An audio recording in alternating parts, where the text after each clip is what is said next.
문효진님 설교 1. 신앙생활의 정수 2006년 1월 1일 식구 여러분, 오랜만입니다. 약 10년 만에 만나는 것 같습니다.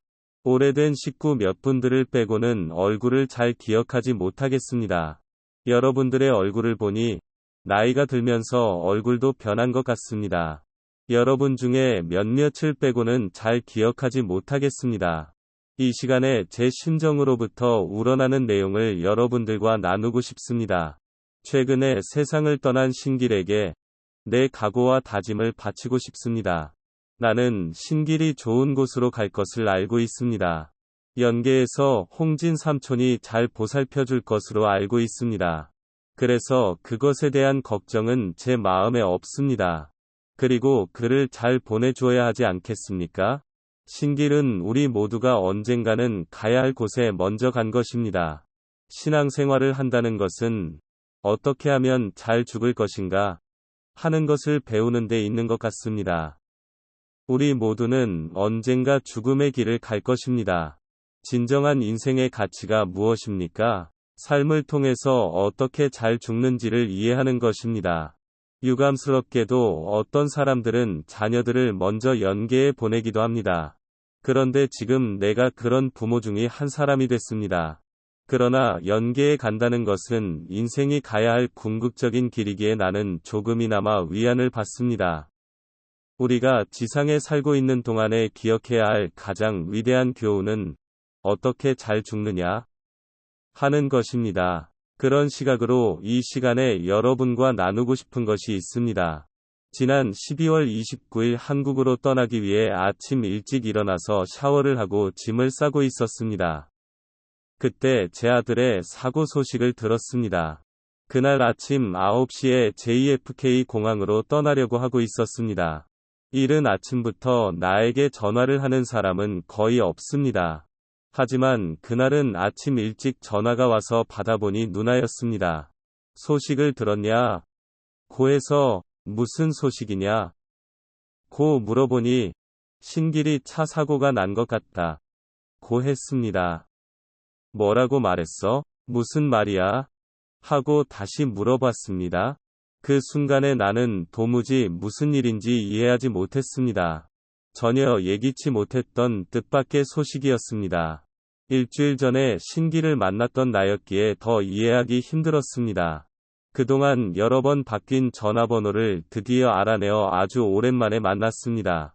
일주일 전에 신길을 만났을 때 이날을 고대하고 있었기에 너무 기쁘다 고 했습니다. 2006년 2월 13일에 법정 연령인 18살이 되면 나와 같이 살기 위해 뉴욕에 올 계획을 하고 있다고 했습니다. 나와 가까운 곳에서 지내기 위해 뉴욕 근교에 있는 모든 대학의 입학원서를 접수했다고 했습니다. 그리고 문신길이라고 쓰인 운전면허증을 자랑스럽게 보여주기도 했습니다.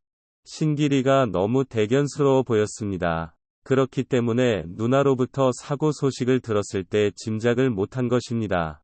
내 머리로는 도무지 상상할 수 없는 소식이었기 때문입니다.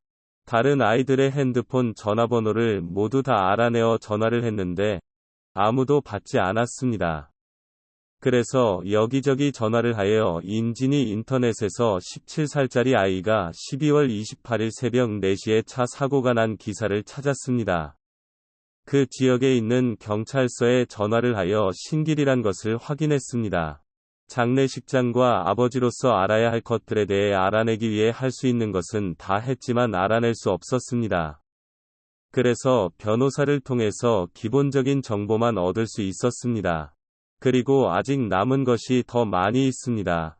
앞으로 어떻게 될지 모르겠습니다. 나에게 달린 것이 아닙니다. 그들이 어떻게 반응하고 응답하는지에 달렸습니다. 하지만 하나는 확실합니다. 신길은 파주 원전에 묻힐 것입니다. 그게 다입니다. 무엇이 필요하든 상관없습니다. 그는 내 아들입니다. 만약 무슨 일이 일어나도 여러분들은 그냥 이해해 주기를 바랍니다. 신길은 내 아들이고 내 아버지의 손자이고 내 핏줄입니다. 신길은 거기에 묻힐 것입니다. 어쨌든 신길이는 나를 변화시켰습니다. 나를 새롭게 태어나게 했습니다. 나는 다른 사람이 됐습니다. 5일 전이 나와는 다른 사람이 된 것입니다. 이전과는 전혀 다른 내 모습이 됐습니다. 이제부터 더 나은 사람이 될 것입니다. 신길이 나를 더 나은 사람으로 만들었습니다. 신길을 위해 더 나은 사람이 될 것입니다. 가끔 여러분들과 얘기하러 들르겠습니다. 괜찮습니까? 예. 오늘은 짧게 끝내고 싶습니다. 설교하고 싶지 않습니다. 여러분들의 기도와 정성에 감사드립니다. 신길은 좋은 곳으로 갈 것을 알고 있습니다. 나를 위해 걱정하지 말고 신길을 위해 걱정하지 마십시오. 신념을 가지세요. 감사합니다. 구독, 좋아요는 많은 힘이 됩니다. 시청해주셔서 감사합니다.